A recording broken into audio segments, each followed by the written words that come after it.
There are some silences that are heavier than any scream. They are born in the dark, in the moments after a door has been slammed, and they grow over years, filling the empty spaces in a home until the very air is thick with the things that can never be said. I have lived inside such a silence for nearly 70 years. It has been my companion, my keeper, and my shame. But the time for silence is over. My name is Carol, and I am 85 years old. From my little window here, I can see the same oak tree that has stood on the corner of my street since I was a girl. Its leaves have turned and fallen more times than I can count, and with each passing season, I promised myself that this would be the year I'd finally unburden my soul. Year after year, the promise faded with the summer light, but not this year. Something has happened, you see, that has finally forced the words to the surface, and I have a feeling that if I don't let them out now, they will consume what little is left of me. Please subscribe to this channel, hit the notification bell, and leave a like on this video. And tell me in the comments, where are you listening from today? My story, the one that matters, begins in the late 50s, a time that feels like a different country now. For a girl like me, in a small Midwestern town, the world was simple, or so it seemed. Your life was a path laid out for you in neat, tidy paving stones. You finished high school, you found a respectable young man, you got married, and you dedicated your life to being a good wife and mother. I believed in that path. I craved it. It was the promise of safety, of belonging, of a life lived correctly. And then I met Victor. He wasn't from my town, which gave him an immediate air of mystery. He had come for a job at the new manufacturing plant that had everyone buzzing with prosperity. I first saw him at the local diner where I worked part-time. He slid onto a stool at the counter, and when he smiled at me, it wasn't just a smile. It was an event. It was the kind of smile that made you feel like you were the only person in a crowded room. A warm, brilliant light that promised goodness and adventure all at once. His voice was steady and low, and he had a way of looking at you that made you feel truly seen. To an 18-year-old girl who had always felt more or less invisible, that feeling was intoxicating. Our courtship was a whirlwind, a picture postcard romance from the magazines. There were long drives in his car with the radio playing softly, walks by the creek as the fireflies began to light up the dusk, and a nervous first kiss at my front door under the watchful eye of the porch light. He was everything a girl was supposed to want. He was handsome in the way of the men in the advertisements, strong and sure. He was charming, not just to me, but to my parents, to my friends, to the pastor at our church. Everyone approved. "Carol, you've caught yourself a good one," the other waitresses would whisper to me, their eyes shining with a mixture of envy and happiness for me. And I believed it. I clung to that belief with every fiber of my being. When he proposed 6 months after we met, holding a small, sparkling ring in a velvet box, my yes was a breathless, certain thing. We were married in the town's only stone church on a bright Saturday in June. I remember the feeling of his hand holding mine at the altar, so firm and protective. I remember looking at him and thinking, this is it. This is the beginning of my real life. I am safe now. Oh, what a fool I was. What a blind, hopeful fool. The first year of our marriage was pleasant. We had a small rented house on the edge of town, with a little yard I was determined to fill with roses. I threw myself into the role of a wife with everything I had. I learned his favorite meals, I starched his shirts until they were crisp, and I made sure the house was spotless when he came home from work, a cold drink waiting for him. I wanted to be the perfect wife. I believed that my perfection, my dedication, was the foundation upon which our happiness would be built. Victor was, at first, attentive. He would bring me little gifts sometimes, a bar of chocolate, a new apron. He would tell me I was beautiful. He would hold me at night and whisper plans for our future, a house we would own, the children we would have. I lived for those moments. They were the proof that I had chosen correctly, that the path I was on was the right one. The change, when it came, wasn't a sudden storm. It was a slow, creeping frost. It started with words. A comment about dinner being a few minutes late, his tone just a little too sharp. "I work hard all day, Carol. The least I can expect is a hot meal on the table when I get home." I would apologize, my cheeks burning with shame, and promise to do better. Then it was a complaint about how much I spent on groceries, his voice laced with an accusation that made me feel small and irresponsible. I started keeping a meticulous ledger, trying to account for every penny, terrified of his disapproval. Soon, the silences began. If I said something that displeased him, offered an opinion he didn't share, or laughed too loudly on the phone with my mother, he would simply stop speaking to me. Not with anger, not with shouting, but with a cold, deliberate withdrawal that was far more punishing. He would sit in his armchair, reading the paper or staring at the wall, and I would cease to exist. The house would fill with a tense, heavy quiet, and I would scurry around, my heart pounding, trying to figure out what I had done wrong, what I could do to earn back his favor. Sometimes the silence would last for days. In those days, I learned that a person can starve from a lack of words as surely as they can from a lack of food. It was during one of those silences that it happened for the first time. I don't even remember the cause. It was something trivial, I'm sure. I had reached for his arm, trying to break the suffocating quiet, my voice pleading. "Victor, please, just talk to me." He turned and his hand shot out, not in a fist, not in a way that left a clear mark for the world to see, but his fingers wrapped around my wrist with a pressure that stole my breath. It was a grip of pure control, a silent, brutal message. He didn't say a word. He just held me there, his eyes cold and empty, until I finally whimpered and pulled away. The next morning, I saw the faint finger-shaped bruises blooming on my skin. I wore a long-sleeved blouse that day, and for many days after, even as the summer heat settled over the town. I told myself it was a one-time thing, that he was stressed, that he didn't mean it. It's funny, isn't it? The stories we tell ourselves to keep the world from falling apart. We can convince ourselves that the most terrible things are just misunderstandings when the truth is too much to bear. But it wasn't a one-time thing. The control tightened. There were other moments, a hand on my back that pushed me just a little too hard through a doorway, a grip on my jaw to force me to look at him when he was speaking. And once, a sharp, stinging shock across my cheek that came so fast I didn't have time to process it, only the heat that followed, and the metallic tang on my tongue where my teeth had cut the inside of my lip. He never apologized for the act itself. The apologies, when they came, were always for my benefit. "I'm sorry you got so upset, Carol. I'm sorry you made me lose my temper. It was always my fault. I was too emotional, too sensitive, too talkative, too much." And I started to believe him. Then came the nights. The nights became the hardest part of all. I came to dread the sound of his car in the driveway, the turn of the key in the lock. "There are duties a wife has," he would remind me, his voice soft, which was somehow more terrifying than his anger. It wasn't about love or even about passion. It was about ownership. It was another kind of silence, a silencing of my own soul. I learned to go away in my head, to float up to a quiet, empty space near the ceiling where I could look down on the woman in the bed and not feel what she was feeling. I learned to separate myself from my own body because it no longer felt like mine to command. In the mornings, I would scrub my skin raw in the shower, trying to wash away a stain that wasn't on my skin, but deep inside me. When I found out I was pregnant, a desperate, foolish hope ignited in my chest. A baby. A baby would change everything.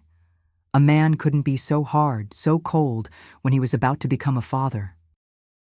He would see our child, and the goodness I had first seen in him would finally re-emerge for good. When I told him, he did seem pleased for a moment. He put his hand on my still flat stomach and smiled that smile I had fallen in love with. "A son," he said, as if it were a command. "I want a son." But the pregnancy didn't soften him. It made him worse. My morning sickness was an inconvenience. My growing fatigue was laziness. The small world I inhabited shrank even further. He didn't like me going out, worried what people might say if I looked tired or unwell. My mother would call, and he would stand in the doorway, his presence a clear warning to keep the conversation short and cheerful. The physical control became more precise, more calculated. He knew how to cause pain without leaving a visible trace that a doctor might question. My entire existence became about protecting the tiny, innocent life growing inside me. My hands were almost always on my belly, a constant, silent prayer. Please, please let this baby be safe. Let me be strong enough to keep him safe. I was no longer praying for myself. I had given up on that. Our son Gary was born on a cold, rainy morning in early spring. The moment they placed him in my arms, a wave of love so fierce, so absolute, washed over me that it felt like I was drowning in it. He was perfect. He was a piece of me that Victor hadn't yet touched, hadn't yet tainted. For a moment, holding my son, I felt whole again. Victor was there. He held Gary with a surprising tenderness, his finger tracing the line of our baby's tiny jaw. I saw a flicker of something in his eyes, pride, wonder, maybe even love. "My son," he whispered. And for one beautiful, fragile day in that hospital room, we felt like a family. I allowed myself to hope again. But we brought our baby home, and babies cry. They cry at night. They interrupt conversations. They demand a selflessness that Victor simply did not possess. The sound of Gary's wailing in the middle of the night became a new and terrible trigger. "Make him stop," Victor would command from the bed, his voice a low growl in the darkness. A good mother would know how to keep her own child quiet. My frantic rocking, my whispered lullabies were never fast enough, never effective enough. The baby's cries were my failure, and my failure always had consequences. It all came to a head on a Tuesday night, about 3 months after Gary was born. Victor had lost money playing cards with some men from the plant, and he had come home radiating a black, volatile anger. He didn't eat the dinner I'd kept warm for him. He just sat in his chair, the silence in the room simmering with menace. I tried to keep Gary quiet, feeding him and changing him, my movements careful and small, trying not to draw attention. But then Gary started to fuss, a prelude to a full-blown cry. I picked him up, patting his back, praying he would settle. But he didn't. His cries grew louder, sharper, filling the small house. I saw Victor's whole body go rigid in his chair. He stood up, slowly. He didn't look at me. He walked over to the bassinet where I was about to lay Gary down. He stood over it, a giant, looming shadow. He looked from the crying baby to me, and his face was a mask of cold fury. He didn't shout. He spoke in a voice that was barely a whisper, a voice that cut through my son's cries and straight into my heart. "You have 5 seconds to make that noise stop," he said, his eyes locking onto mine. "If you can't be a proper mother and quiet him, I will." He wasn't just talking about rocking him. I saw it in his eyes. There was a void there, an emptiness where any sense of fatherly love should have been, and in its place was a chilling resolve. He meant it. He would silence our son. It was in that terrible, silent standoff, with my husband's shadow falling over the bassinet of my son, that I knew my life as I'd known it was over. And I knew with a certainty that chilled me to the bone that I would do anything, to make sure my son's life had a chance to begin. That night, sleep was a distant country I could not reach. After Victor's threat, a strange and terrible clarity had settled over me. He had gone to bed soon after, the matter settled in his mind, his authority established. He fell asleep with the easy, untroubled breathing of a man convinced of his own righteousness. I lay beside him in the dark, rigid and motionless, my own breathing shallow, my ears straining against the silence of the house. But the silence was no longer empty. It was filled with the echo of his whispered words, "I will." The plan, if you could call it that, bloomed in the darkness not as a rational strategy, but as a single, desperate image, the stone steps of St. Jude's Church. It was the only place in town that felt like a true sanctuary, a place wholly separate from the life I was living. Reverend Miller was a kind man, with a gentle voice and a way of making you feel heard, even if you only spoke to him for a few minutes after Sunday service. In my frantic, terrified mind, he became a symbol of safety. The church was safety. This isn't forever, I told myself, the thought looping over and over in my head like a broken record. It isn't abandonment. It's a pause. I just need a moment to think, a single hour where I am not under his roof, not breathing his air, an hour to find the courage to do something. What that something was, I didn't know, but I knew it couldn't be found in that house. My logic was the fractured logic of a trapped animal.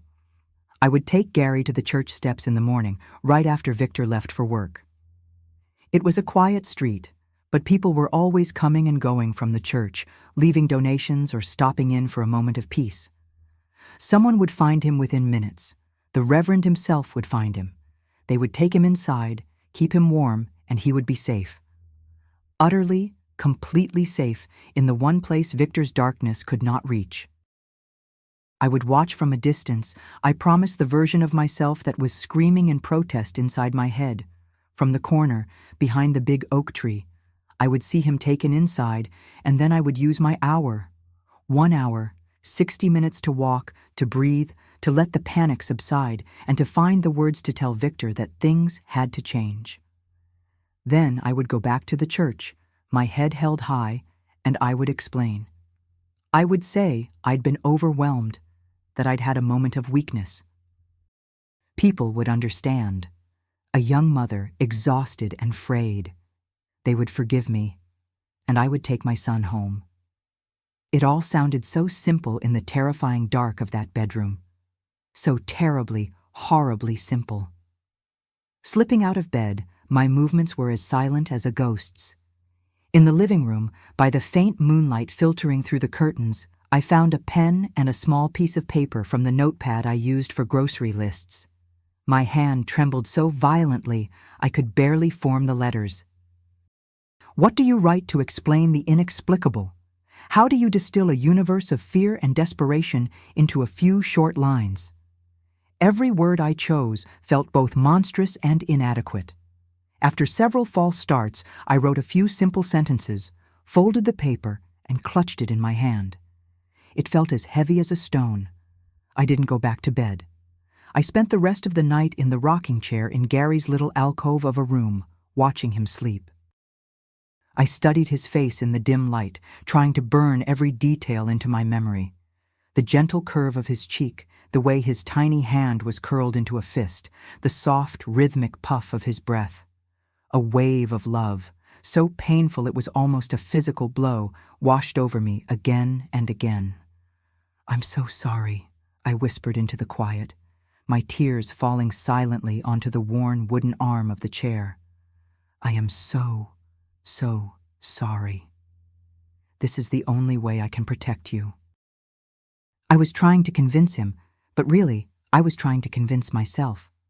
The gray light of dawn eventually crept into the room, signaling the start of the longest day of my life.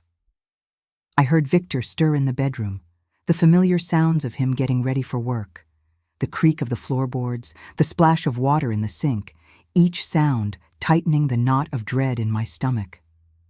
I had to be normal. I had to be the wife he expected to see. I made the coffee. I put the bread in the toaster.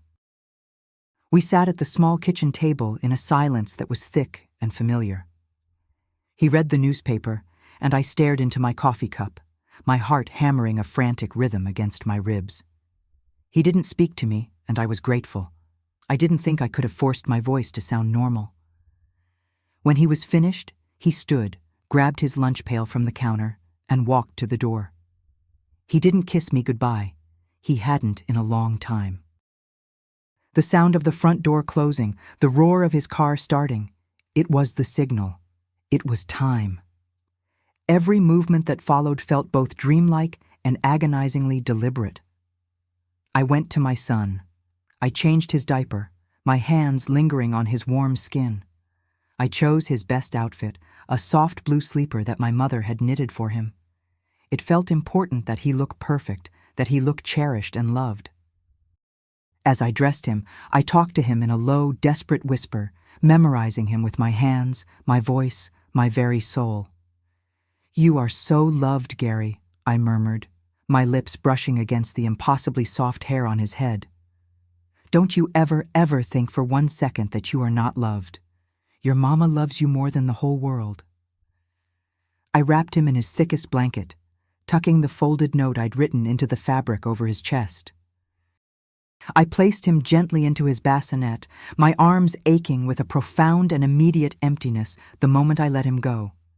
The house, which had felt so suffocating just moments before, now seemed vast and silent and terrifyingly empty. On my way out, Mrs. Henderson from next door was sweeping her porch. She was a kind, grandmotherly woman who always had a smile for Gary. "Good morning, Carol," she called out cheerfully. "Taking the little prince out for some fresh air?" The mask of normalcy slipped on so easily it horrified me. "Yes," I said, forcing a smile that felt like it would crack my face. "It's such a beautiful morning. Thought we'd take a little walk." "Enjoy it, dear," she said, turning back to her sweeping.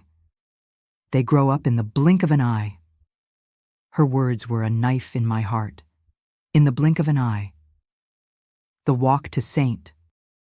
Jude's was only 10 blocks, but it felt like a journey across a barren continent. The town was going about its morning routine. The baker was arranging pastries in his window. The mailman was starting his route. Children were laughing on their way to school. The world was moving on, oblivious, and it felt like a profound betrayal. How could the sun shine so brightly on such a dark morning? With every step, my mind was a battlefield. One voice, the voice of reason, of sanity, screamed at me to turn back. "What are you doing? This is madness. Go home, lock the door, and hold your son." But another voice, colder and more powerful, pushed me forward. It was the voice of fear, whispering the memory of Victor's eyes, the chilling finality of his threat. "He is not safe with you. Not in that house. This is the only way." My feet, seemingly disconnected from my warring thoughts, kept a steady pace on the pavement, pushing the bassinet's wheels forward, click-clacking toward a future I couldn't see. And then I was there. St. Jude's stood quiet and solid at the end of the street, its stone walls seeming to absorb the morning light. The heavy oak doors were closed, but I knew they were never locked during the day. This was it, the end of the line. My heart felt like it was trying to beat its way out of my chest. I pushed the bassinet up to the base of the 3 wide stone steps. I looked around. The street was empty. It was just me and my son, and the terrible choice I was making. I lifted him out of the bassinet. The bassinet itself was too cumbersome, too much of a statement. I just needed to leave him. Cradling him in my arms one last time, I pressed my face into his blanket, inhaling his sweet baby scent, a scent I felt I would never smell again. He stirred, his eyes opening for a moment. He looked right at me, a look of pure, trusting innocence.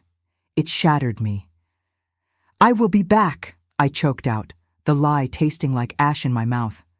"I promise, I will be right back for you. Mama just needs to be brave for a minute." With hands that felt like they belonged to someone else, I laid him gently on the top step, right in front of the massive doors. He was a small blue bundle against the cold gray stone. He looked so terribly alone. I straightened the note on his chest, my fingers brushing his cheek for the briefest of moments. It was warm. Tearing myself away was the single most difficult physical act of my life. Every instinct, every cell in my body screamed at me to snatch him back up and run. But the image of Victor's face was burned into my mind, and it was stronger. I turned and walked away, my legs unsteady. I didn't let myself look back. I couldn't. I knew if I looked back, I would fail.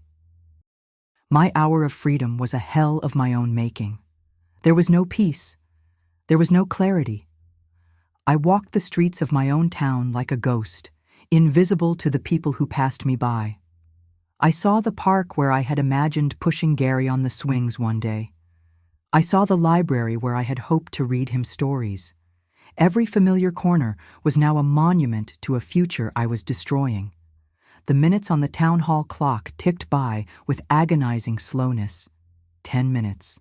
15. The void in my arms had become a physical pain, a hollowness in my chest so vast I thought I might collapse into it. The rationalizations, the desperate justifications that had seemed so clear in the dark, now revealed themselves for what they were, the ravings of a terrified, broken woman. What was I thinking? That I could confront Victor? That I could find some magic words in an hour that I hadn't found in years of silent suffering? The plan was not just flawed, it was insane. My only job was to protect my son, and I had left him on a stone step. After 22 minutes, I couldn't take it anymore. The realization crashed over me with the force of a physical wave. I didn't need an hour away from my son. I needed my son. Nothing else mattered. I started running. I ran with a desperation I had never known, my lungs burning, my legs pumping, my mind chanting his name like a prayer. Gary, Gary, Gary. The blocks I had walked so slowly just a short time ago now flew by in a blur. I had to get back. I had to undo it. I had to hold him and never, ever let him go again, no matter what Victor did. I rounded the final corner, my eyes locked on the church doors, a sob of relief already forming in my throat.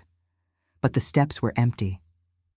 For a second, my mind refused to accept what my eyes were seeing. I blinked, expecting the small blue bundle to reappear. It didn't. He was gone. The stone was bare. No, I whispered, my voice a strangled croak. I scrambled up the steps, my hands patting the cold stone as if he might have simply become invisible. No, no, no! I shoved open the heavy church doors and stumbled inside, the cool, incense-scented air a shock to my system. The sanctuary was empty, except for Reverend Miller, who was arranging hymnals in the pews. He looked up, a kind smile on his face that instantly vanished when he saw my expression. "Carol, my dear child, what is it? You look as if you've seen a ghost." "My baby," I gasped, the words tumbling out over each other. "Gary, he was outside, on the steps. Where is he?" The Reverend's brow furrowed in confusion. "What baby? I've only just arrived myself, through the back door from the rectory. I haven't seen anyone on the steps this morning." My blood ran cold. My plan, my stupid, idiotic plan, had assumed he would be the one to find him, but someone else had. Someone else had come first. "Someone must have taken him!" I cried, the panic rising into a hysterical shriek. "Someone must have found him! Did you see anyone?" Reverend Miller put a steadying hand on my arm, his expression shifting from confusion to grave concern. "Carol, calm yourself. Tell me exactly what happened. Where was Gary?" And in that moment, standing in the holy silence of the church, the full, catastrophic weight of what I had done crashed down on me. I had a choice. I could tell the truth. I left my son on your doorstep, and now he's gone. The shame of it, the monstrosity of it, was too much to confess. To admit I was that kind of mother was a death of its own. And so, out of the depths of my terror and shame, the other story was born. The lie. It came out of my mouth before I even had a chance to think it through, a torrent of panicked, fabricated words. "We were walking," I sobbed, the tears now real tears of terror. "And a car." A dark car. It stopped. 2 men. They grabbed him. They took the bassinet and they just drove away. I screamed. I ran after them, but they were too fast. The color drained from Reverend Miller's face. He looked at me, then at the empty doorway, and his eyes were wide with horror. "Dear God," he whispered, letting go of my arm and turning toward the small office behind the altar. "It's a kidnapping. We have to call the police. We have to call them right now." He disappeared into the office, his voice a low, urgent murmur as he spoke on the phone. I was left alone in the vast, empty sanctuary, my own fabricated words hanging in the air like poison. I had lost my son, and in a single panicked moment, I had created a crime that never happened, sending everyone, including myself, searching for villains who didn't exist. I stood there, trembling, the silence of the church pressing in on me, and then I heard it. Faintly at first, then growing steadily louder, a sound that would come to haunt my dreams for the rest of my life. It was the wail of a distant siren, and it was coming for me. The sound of the siren grew from a distant cry to a piercing shriek that seemed to vibrate in my bones. It was the sound of my lie becoming real, of a fiction solidifying into a terrible, unstoppable fact. Red and blue lights flashed through the tall, stained glass windows of the church, washing the saints and apostles in frantic, modern colors. The world I had just broken was now rushing in to inspect the damage. Sheriff Brody was the first one through the doors. He was a man I'd known my whole life, not well, but in the way you know everyone in a small town. He'd given me a ride home once when my bicycle chain broke as a girl. Now, he wasn't the familiar man from the neighborhood. He was the law, and his face, usually set in a calm, steady expression, was etched with a grim urgency.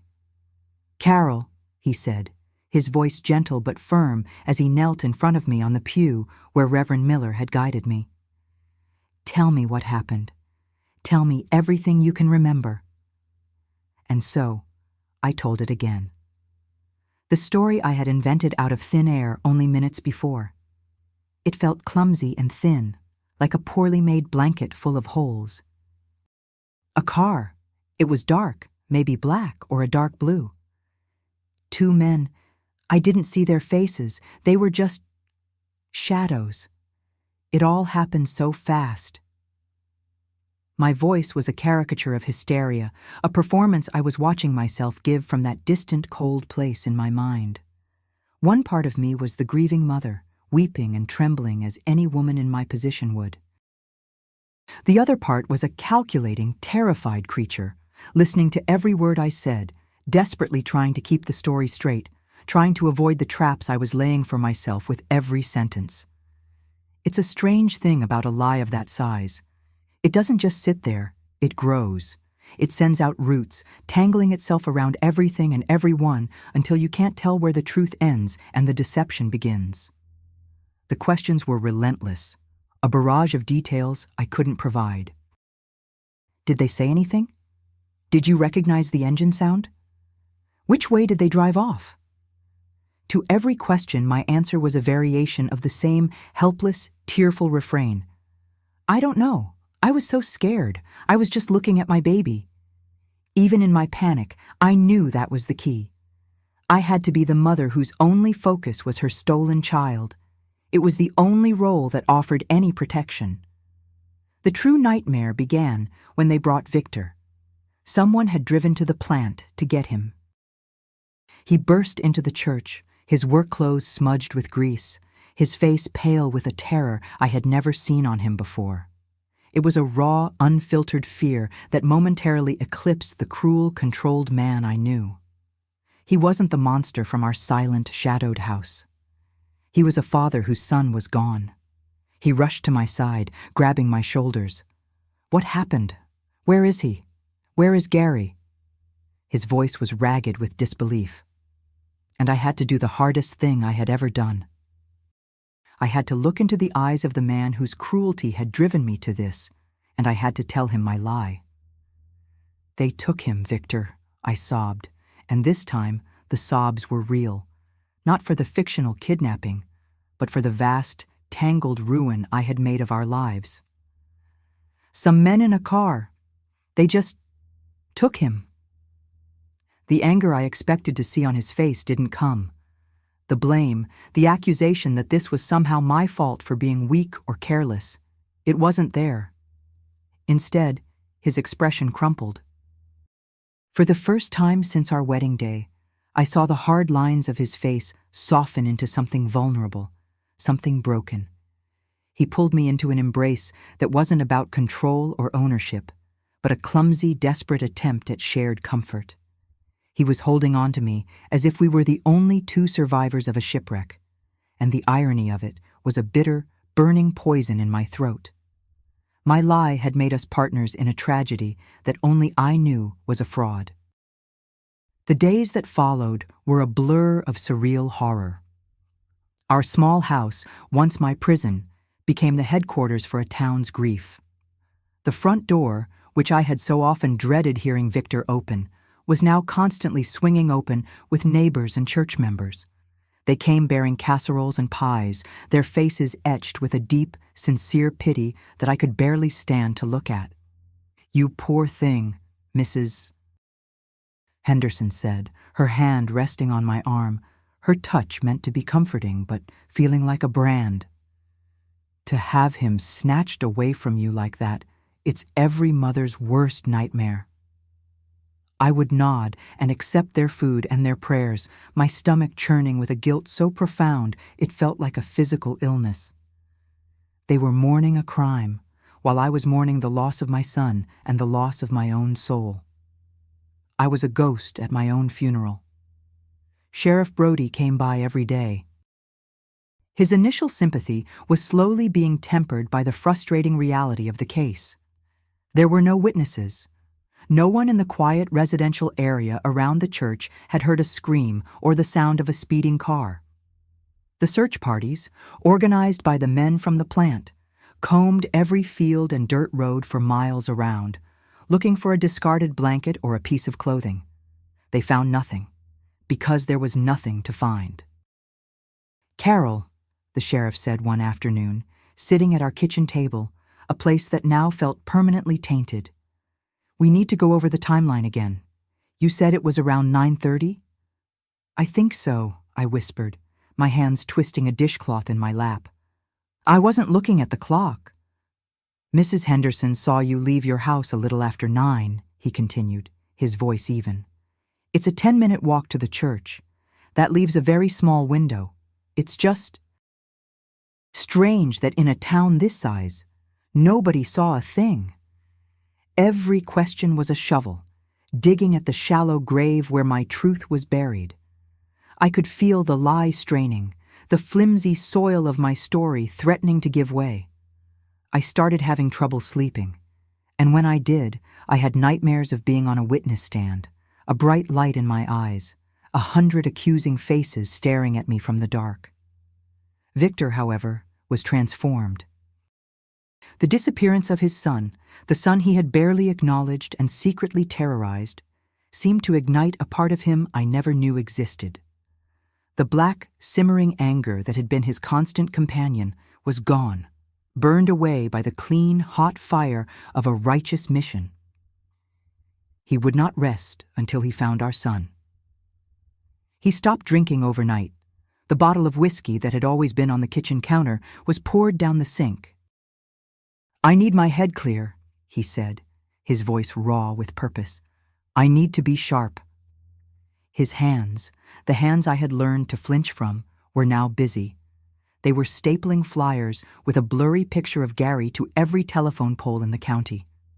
They were gripping the steering wheel of his car as he drove for hours, chasing down flimsy leads, talking to anyone who would listen. They were hands that held mine in the dead of night, when my feigned nightmares, so close to my real ones, would wake me up. "It's okay, Carol," he would murmur, his voice thick with a tenderness that tore me apart. "I'm here. We'll get him back. I swear to you, I will bring our boy home." He became a hero. The town saw him as a pillar of strength, a father consumed by a desperate love. The men at the plant, who had once been his drinking buddies, now looked at him with a quiet respect. He was no longer the surly, bad-tempered man they knew. He was a father fighting for his child, and he was doing it all for a ghost. He was trying to save our family from a danger that didn't exist, while the real danger had been him all along. This was my new reality, a waking nightmare of impossible irony. I was trapped not by his cruelty, but by his newfound goodness. A goodness built entirely on my lie. Every kind word he spoke was a torment. Every gentle touch was an accusation. I had prayed for the man he was becoming, but he had arrived at a cost I never could have imagined. I had him, the gentle, protective husband I had once dreamed of, and I had paid for him with my son. After 3 weeks, with the police investigation stalled, Victor made a decision. He took the small amount of savings we had, the money we had been putting aside for a down payment on a house, and he hired a private investigator. Mr. Davies was not like Sheriff Brody. He wasn't a man from our town, softened by a lifetime of neighborly connections. He was from the city, a man with sharp, intelligent eyes that seemed to see a little too much. He didn't offer condolences. He asked pointed, precise questions. He was a professional, and his job was not to comfort me, but to find the cracks in the story. And my story was nothing but cracks. He wanted to know about my walk to the church, my exact route. He wanted to know about my relationship with Victor. "Were you and your husband having any trouble, Mrs. Miller?" he asked one afternoon, his voice neutral. Victor had gone to the next town over to hand out more flyers. "No," I said, my heart starting to pound. "Of course not. We were happy." "A new baby can be a strain on any marriage," he said, watching me closely. "Sometimes a mother can feel overwhelmed, depressed even." "I was not depressed," I said, my voice sharper than I intended. "I loved my son. Someone took him from me." He simply nodded, making a note in his small book. I felt like a bug under a magnifying glass. He was a new and terrible threat, a man immune to the town's narrative of our tragedy, a man who was looking for the truth. And I knew, with a sickening certainty, that he was getting closer. The constant fear of discovery, the crushing weight of Victor's undeserved grief, and the ever-present aching void where my son should be. It was all becoming too much. I had to get out of the house. One afternoon, I told Victor I was going for a walk to clear my head. I walked aimlessly, my feet eventually leading me toward the one place I had been subconsciously avoiding: the town park. It was a beautiful autumn day. The leaves were turning brilliant shades of red and gold, and the air was crisp. Mothers were pushing their children on the swings, their laughter carrying on the breeze. The sight was so painfully normal, so full of the life I was supposed to have, that I almost turned around. But then I saw her. She was sitting on a bench near the duck pond, a woman I didn't recognize. She was gently rocking a pram back and forth. It wasn't the woman or the pram that made my heart stop in my chest. It was the small, yellow, hand-knitted hat on the baby's head. My mother had made 2 of those hats before Gary was born. One was blue, the one he had been wearing. The other was yellow. In my panicked haste that terrible morning, I had tucked the spare yellow hat into the side of the bassinet, a forgotten little scrap of cloth. My legs felt weak, my breath caught in my throat.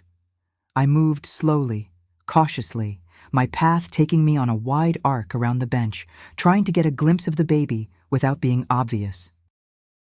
My mind was screaming at me that it was impossible, that it was a coincidence, that there must be 1,000 yellow hand-knitted baby hats in the world. But when I was close enough to see the child's face as he stirred in the pram, I knew. It wasn't something I could prove, not a feature I could name or a detail I could point to. It was a feeling, a deep, primal recognition in the very marrow of my bones that mothers have for their young. It was him. It was Gary. He was alive.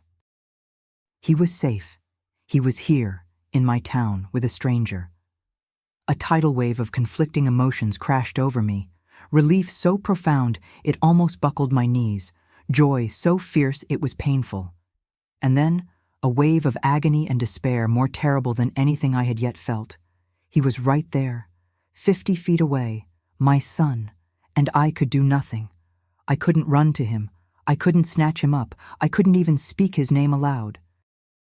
I was Carol, the tragic figure, the poor woman whose son was stolen by faceless monsters in a black car. I was trapped. I stood there, frozen behind a large maple tree, watching a strange woman lovingly adjust the hat on my son's head, and I understood that I had not just lost him for an hour or a day. I had lost him forever. And now I was condemned to watch him live a life that didn't include me. A life where I was the ghost, the secret, the terrible truth that could never be spoken. I stood frozen behind the maple tree, its rough bark pressing into my palms. The world seemed to shrink until it contained only 3 people: a woman I didn't know, the baby in her arms, and me, the invisible thread of truth that connected them. It was Gary. My mind, which had been a chaotic storm of panic and denial for weeks, became unnervingly calm. The frantic hope that he might be found, that my lie might somehow be undone, died in that instant. It was replaced by a cold, hard certainty. He wasn't lost. He was found, just not by me. To run to them would be to destroy everything, not just my own carefully constructed lie, but his new reality. What would I say? "Excuse me, I believe you have my son, the one I told the entire world was violently kidnapped?" The absurdity, the monstrosity of it was absolute. I was the grieving mother. That was my role, the only one I was allowed to play. And so I did the only thing I could. I turned, my movements stiff and robotic, and walked away, leaving my heart behind on that park bench next to a woman whose name I didn't even know. That day marked the beginning of the second phase of my life, a phase that would last for decades, the life of a ghost. My existence became a quiet, secret orbit around my son. I learned the names of his new parents from the casual gossip of the town, George and Martha Albright. They were a quiet, respected couple who had been unable to have children of their own. The official story, the one that circulated through the church and the grocery store aisles, was that they had adopted a child from a distant city through a private arrangement. It was all so neat, so tidy. No one ever made the connection. Why would they? We were the poor Millers whose baby was stolen. They were the blessed Albrights, whose prayers for a child had finally been answered. I became a master of coincidences. I learned George's work schedule, so I knew when Martha would be likely to take Gary to the market. I would time my own shopping trips to catch a fleeting glimpse of him in a shopping cart, his little hand reaching for a box of cereal. I learned the route she took for her afternoon walks and would sometimes find a reason to be weeding my front garden as they passed by on the other side of the street. Each sighting was a dose of life-giving poison. It was a joy so sharp it felt like a wound to see him healthy and happy, and an agony so deep I would have to go inside and sit in the dark for an hour afterward just to breathe. He was growing up in my town, under my very nose, and he was a stranger. Meanwhile, the investigation into his kidnapping continued, at least for a while. Mr. Davies, the private investigator, was relentless. He interviewed me again and again, his questions circling the same inconsistencies in my story. He had a way of looking at me, a calm, dissecting gaze that made me feel like the thin walls of my lie were turning to glass. The final time we spoke, he came to the house when Victor was out. He didn't have his notepad. He just sat on our living room couch and looked at me for a long moment. "Mrs. Miller," he said finally, his voice quiet, "I'm officially closing my investigation. Your husband is a good man, and he's paying me money he doesn't have for a search that is going nowhere." I murmured something about being grateful for his efforts. "I've been doing this for a long time," he continued, ignoring my platitude.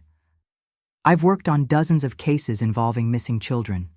They all have a certain chaos to them, loose ends, conflicting reports, a mess." He paused, his eyes never leaving my face. "This case has no mess. It's clean, too clean. There are no loose ends because, as far as I can tell, there was never a rope to begin with." My blood ran cold. He knew. He didn't say the words. He didn't have to. He was telling me, in his own professional way, that he had seen through the performance. He stood up to leave. "My final report to your husband will state that the kidnappers were professionals who left no trace. It's the kindest thing I can do for him." And with that, he was gone. I was safe from him, but his parting words left me more terrified than ever. The lie was not a fortress. It was a house of cards, and the wind was always blowing. Victor was devastated when Mr. Davies quit, but his resolve only hardened. The official search might be over, but his would never be. The search became the central pillar of our marriage. It was the thing we talked about, the project we worked on together. He would spend his evenings writing letters to police departments in other states, and I would address the envelopes, my hand cramping around the pen. He would come home with some wild, improbable story he'd heard from a traveling salesman about a child who looked like Gary, and I would have to listen with feigned hope, my heart a leaden weight in my chest.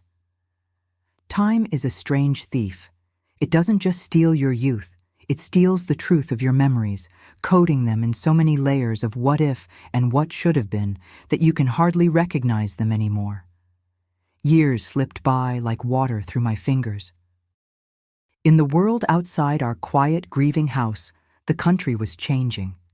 There were new presidents, new wars, new music on the radio. But inside our home, time was frozen in the amber of that one terrible morning. Through my secret observations, I watched my son grow. I saw him on his first day of school, a small boy with a backpack almost as big as he was, holding Martha Albright's hand, his face a mixture of excitement and fear. I felt a surge of maternal pride so fierce it almost made me call out his name. But I swallowed it, the name a bitter pill on my tongue, and remained hidden in my car across the street. I attended his Little League games, always sitting in the highest, most distant row of the bleachers, a solitary figure in a sea of cheering parents. I saw him hit his first home run and watched him round the bases, his face beaming. I saw him strike out and watched George Albright, a good, kind man, put a comforting arm around his shoulder on the walk back to the dugout. In those moments, the pain was not just for me, it was for Victor. Victor, who loved baseball, who would have spent hours in the backyard teaching his son how to throw a ball. He was at home, staring at a faded photograph, while another man was living the life that should have been his. The years kept coming. Gary grew from a boy into a young man. I was there, a ghost in the back of the crowded high school auditorium, when he graduated. I heard his name called Gary Albright, and a polite smattering of applause went through the hall. My own applause was silent, my hands pressed together so tightly my knuckles were white. He had made it. He had grown up well. The Albrights had been good parents. This knowledge was my only comfort, and also the source of my deepest shame. They had succeeded where I had failed so catastrophically. Victor and I grew older, too. The dynamic between us had settled into a strange, quiet partnership. The fear was gone, replaced by a shared, hollow grief. He was kind to me, always. He was a good provider, a respected man in the town, a figure of quiet tragedy. No one remembered the man he used to be. Sometimes even I had trouble remembering. The man who cared for me now, who brought me a blanket when I was cold, who held my hand as we walked out of church on Sundays, was so different from the monster who had haunted my nights. But I could never forget. I could never fully trust his gentleness, because I knew it was born of a lie. To love him felt like a betrayal of my son. To not love him felt like a betrayal of the man he had become. and so I lived in the gray, loveless space in between. Gary went away for a few years after high school, a stint in the army. I learned about it from a small notice in the local paper. The day he left, I saw the Albrights at the bus station. Martha was weeping openly, holding her son in a fierce embrace. I stood behind a pillar, my own tears tracking silently down my face, my heart aching with a grief I couldn't show, for a goodbye I wasn't allowed to say. When he came back, he was a man. He got a job at the local auto body shop. And then he met a girl. Her name was Clara. She was a sweet, cheerful young woman who worked at the library. I would watch them walking down Main Street, holding hands, and see the same look of hopeful, boundless love on their faces that I once had on mine. I prayed their story would have a different ending. They were married at St. Jude's. I had to go. It was a compulsion, a form of self-torture I couldn't resist. I wore a dark dress and a hat with a small veil, and I sat in the very last pew, a stranger at my own son's wedding. I watched him at the altar, so tall and sure of himself. I heard him say, "I do," his voice clear and strong. Through the haze of my veil, I saw Martha Albright dab her eyes with a handkerchief. I thought of Victor, at home, listening to the radio, completely unaware that just 10 blocks away, the son whose disappearance had defined his life was vowing to build a life of his own. A year later, I saw it. The unmistakable sign of new life in Clara. My heart both soared and shattered. I was going to be a grandmother. The babies came, first a boy, then a girl, my grandchildren. I would see them in the park, the same park, being pushed on the swings by my son. I saw my own family tree branching out before me, and I was not on it. I was a secret, a void, a missing root. Victor's health began to decline. The years of relentless, hopeful searching had worn him down. His shoulders stooped, his energy faded, but his spirit did not. The search for Gary was the engine that had driven him for 45 years. Even as his body grew weaker, his quest continued. He would sit for hours in his armchair, surrounded by maps with pins in them and stacks of letters he could no longer write himself. "Carol," he would say, his voice thin and papery, "write to the sheriff in this town in Ohio. A man told me he saw a boy there, years ago." And I would write, my hand tracing the words of a hopeless, endless fiction. The end came on a quiet winter evening. He was in his bed, and he knew his time was short. The house was filled with the scent of old memories and fading light. He was weak, his breathing shallow, but his mind was clear. He gripped my hand, his hold surprisingly strong. "Carol," he whispered, his eyes searching my face. "I'm not going to find him, not in this life." Tears streamed down my face. "Don't say that, Victor." "It's the truth," he said, a note of finality in his voice. "But you can. You're strong." He squeezed my hand. "Promise me. Promise me you won't ever stop looking for him. Don't let him grow up thinking we forgot. Don't let him think we didn't love him." This was it, my last chance, the final moment to unburden myself, to give him the truth as a final gift. I could tell him that our son was safe, that he was a good man, a husband, a father, that he was loved, that Victor's life had not been a waste. I opened my mouth. The words were there, right on the tip of my tongue. "Victor, our son is alive. He is here." But I looked at his face, at the face of the man whose entire identity, whose redemption, whose very goodness was built on the foundation of this noble, tragic quest. To tell him the truth now would not be a kindness. It would be an act of ultimate destruction. It would mean his life's great work was a fraud. It would mean that the man he had become was a phantom. I couldn't do it. Whether out of mercy or cowardice, I will never truly know. I leaned in close, my tears falling onto his hand. "I promise, Victor," I whispered, the words the heaviest I had ever spoken. I'll never stop looking. He will know he was loved. A look of peace settled over his features. He squeezed my hand one last time, and then he was gone. After the funeral, after the last of the sympathetic neighbors had gone home, I stood alone in the suffocating silence of the house. The search was over. The man who had unknowingly shared my terrible secret was gone. For the first time in over 40 years, there was no one left to lie to. No one but myself. And I realized, with a chilling clarity, that I was now the sole keeper of the truth, a prisoner in a cell of my own making, with a life sentence of silence stretching out before me and no possibility of parole. After Victor was gone, the silence in the house changed. It was no longer the tense, watchful silence of our shared grief, but a vast, echoing emptiness that was entirely my own. His armchair, where he had spent so many years plotting his fruitless search, stood vacant. The maps and letters were put away in a box in the attic. The engine of our lives, his singular, obsessive quest, had finally sputtered and died. And I was left in the stillness that remained. The years that followed were the quietest of my life. I became a little old lady, a widow, a familiar but distant figure in the town. My routine was simple: church on Sundays, grocery shopping on Tuesdays, tending to my small garden, and watching, always watching. The habit of a lifetime was too ingrained to break. I saw my grandchildren, the children of Gary and Clara, grow from toddlers into teenagers. I learned their names from the high school honor roll announcements in the local paper. I saw my son's hair develop the same distinguished touch of silver at the temples that Victor's had. I saw his face settle into the comfortable lines of a man who has lived a good, decent life.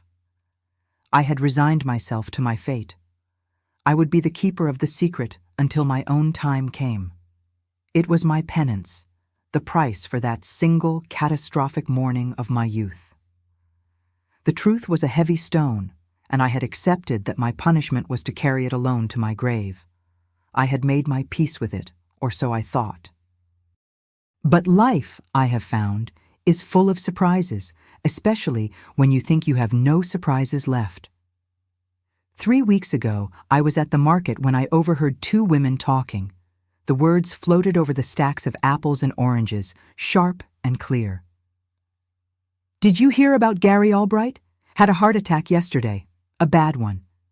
They took him over to the county hospital." The bag of potatoes I was holding slipped from my fingers and crashed to the floor. The sound barely registered. A heart attack. My son? The boy I had watched from afar for nearly 70 years. The man whose life was a testament to a world I could see but not touch, might be dying. And in that moment, the carefully constructed peace I had made with my silence shattered into a million pieces. The thought of him leaving this world without ever knowing the truth, without ever knowing that he was not abandoned but cherished, that his father was a man who had spent a lifetime searching for him, was more than I could bear. The fear of telling my secret, which had been my master for my entire adult life, was suddenly eclipsed by a new, more terrible fear, the fear of dying without ever having told it. The stone I had been carrying was no longer a penance. It was a poison, and it was about to die with its last victim. That afternoon, for the first time in decades, I acted not out of fear, but out of a desperate, terrifying resolve. I drove myself to the county hospital. My hands trembled on the steering wheel. I didn't have a plan. I just knew I had to see him. I presented myself at the nurse's station as Carol Miller, an old family friend, a lie that felt thin and ridiculous, but they let me pass. His room was at the end of the hall. Through the partially open door, I could see him. He was pale and looked tired, but he was alive, surrounded by his family. Clara was there, and so were his 2 grown children, a man and a woman I had only ever seen from a distance. My grandchildren. I took a deep breath and knocked softly. Clara opened the door, a look of polite confusion on her face. "Mrs. Miller?" she said. How kind of you to come. They made a space for me by the bed. Gary smiled weakly at me. Mrs. Miller, he said, his voice a little hoarse. This is a nice surprise. We made small talk for a few minutes. I asked about his health. He asked about my garden. It was all so terribly normal, and yet the air in the room felt charged with the weight of everything unsaid. As I was preparing to leave, not knowing what else to do, Gary shifted in his bed and looked at me, his expression turning thoughtful. You know, he said, his voice quiet, something like this makes you think. About everything. He glanced at his own children. I've always known I was adopted. My parents, George and Martha, were wonderful. They told me when I was old enough to understand. But I never went looking for my birth parents. I guess I was always afraid. Afraid of what? I asked, my voice barely a whisper. Afraid of finding out why they gave me up, he said, his gaze distant. Afraid of discovering that I wasn't wanted. It's easier sometimes to live with the not knowing. The words hit me with the force of a physical blow. Not wanted. The core fear he had lived with his entire life was the one thing that had never been true. And in that moment, I knew I could not let him believe that for one more day. I couldn't tell him the whole story there, not with his family around him. But I had to give him something. I reached out and laid my hand gently on his.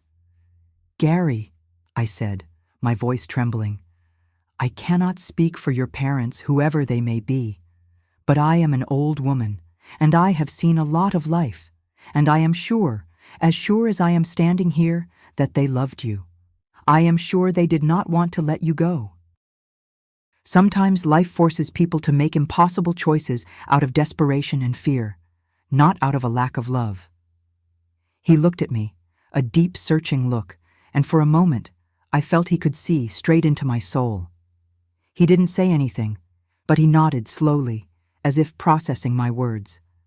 I said my goodbyes and left the hospital, my heart pounding with a terrifying new purpose.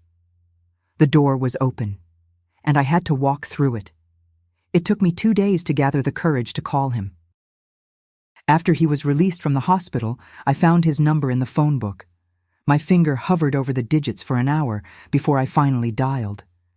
When he answered, I simply said, Gary, this is Carol Miller. There is something I need to tell you. Something you have a right to know. May I please come and see you? The next afternoon, I stood on the porch of his house. I had walked past this house 1,000 times, but I had never been up the steps. As I raised my hand to knock, the door opened. Gary stood there, looking better, stronger. He led me inside. The house was filled with pictures, a lifetime of them. School photos, family vacations, birthday parties. His life. A life I had witnessed only in stolen glances. He led me to the living room, and we sat, a nervous silence hanging between us. I had brought a small old shoebox with me. I set it on the coffee table.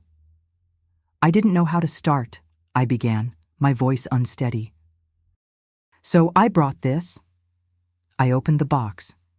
Inside was a pair of tiny knitted blue booties, a single blurry photograph of a man with a brilliant smile holding a newborn baby, and a tiny brittle plastic bracelet from a hospital, the name typed on it faded but still legible, Baby Boy Miller. Before you were Gary Albright, I said, my voice breaking, you were my son, and your name was Gary Miller. He stared at the items in the box, then at me, his face a mask of utter disbelief. What are you talking about? And so I told him. I told him everything. I started from the beginning with Victor. I did not spare myself. I told him about the lonely, terrified girl I was, about the silences and the fear. I told him about the nights, about the man his father used to be. I had to make him understand the desperation that led to that morning. Then I told him about the church steps, about my insane, broken plan to leave him for just 1 hour. And I confessed the deepest, darkest part of the secret, the lie. I told him how, in a moment of pure, selfish panic, I had invented the story of the kidnapping. He listened, his body rigid, his face unreadable. When I finally fell silent, the only sound in the room was the ticking of a clock on the mantel. "All these years," he said finally, his voice dangerously quiet. "My whole life. You've been right here, watching me." "Yes," I whispered, tears blurring my vision. His voice rose, filled with a lifetime of buried pain. "Do you have any idea what that's like? To grow up feeling like a question mark? To wonder every single day why you weren't enough?" I made peace with it. I told myself they must have been children, or poor, or that they had died. I never in my wildest dreams imagined that my mother was the nice old lady from down the street. The anger in his voice was righteous and pure. "And my father?" "Your father," I began, my voice thick with unshed tears. "That is the most important part of the story, the part you have to hear." And I told him about the other Victor, the man who was born from the ashes of my lie. I told him how the kidnapping had transformed him, how it had extinguished his rage and replaced it with a singular, noble purpose. I told him about the flyers, the letters, the private investigator, the decades spent chasing ghosts. I told him how his father had spent every remaining day of his life searching for him, loving him, mourning him. "He wasn't the man who made me leave you on those steps," I said, looking him in the eyes. "The man he became. That man would have walked through fire for you. He spent 45 years doing just that. He never stopped looking for you, not for one day." I saw the anger in his face begin to war with something else. Confusion, shock, a dawning, heartbreaking understanding. He picked up the photograph from the box, the one of Victor holding him as a newborn. "He looked for me," he said, more to himself than to me, "and I was here." "He loved you, Gary," I said, the words a desperate plea for him to understand. "More than anything. My lie took you away from him, but it also gave him a way to love you purely, fiercely, for the rest of his life. It's the great tragedy and the terrible irony of it all." He was silent for a long time, tracing the face of the father he never knew in the photograph. I didn't know what he was thinking, what he was feeling. I had given him the truth, a truth that both absolved him of the fear of being unwanted and burdened him with the knowledge of a lifetime of missed love. Finally, he looked up at me, his eyes filled with a complex mixture of emotions I couldn't begin to name. "Tell me about him," he said, his voice husky. "Don't tell me any more about what you did. Tell me about my father. Tell me everything." And in that moment, I knew it was the beginning. Not of forgiveness, perhaps not for a long time, but of something else, a connection, a reclamation of a story that had been lost for nearly 70 years. So I began to talk. I told him about Victor's love for baseball, about his terrible singing voice, about the way he looked when he held him for that one perfect day in the hospital. I began to give him back the father he had never had. We have been talking for 3 weeks now. His wife, Clara, knows. His children know. I have been to their house for Sunday dinner. I have held the hands of my grandchildren. I have met my great-grandchildren who look at me with wide, curious eyes. It is not easy. It is awkward and painful and layered with the ghosts of 70 lost years. I will never be able to give Gary back the life he should have had, the father he deserved. My failure is a permanent scar on all of our lives. But the silence has been broken. The stone I carried for so long has been set down. In its place, something new and fragile is beginning to grow. It is the story of a father's relentless love. It is the story of a son learning that he was never, ever unwanted. And it is the story of a mother who, in the final years of her life, finally found the courage to trade her comfortable prison of lies for the difficult, painful, beautiful freedom of the truth. Thank you for listening to me today, for allowing me to share with you this intimate chapter of my life.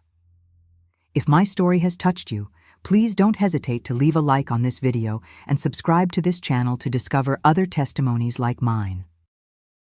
And please share it, because who knows, maybe someone going through a similar trial right now will find the courage to keep searching, to hope, to believe in the impossible. Tell me in the comments, where are you listening from today? Thank you from the bottom of my heart for listening to me.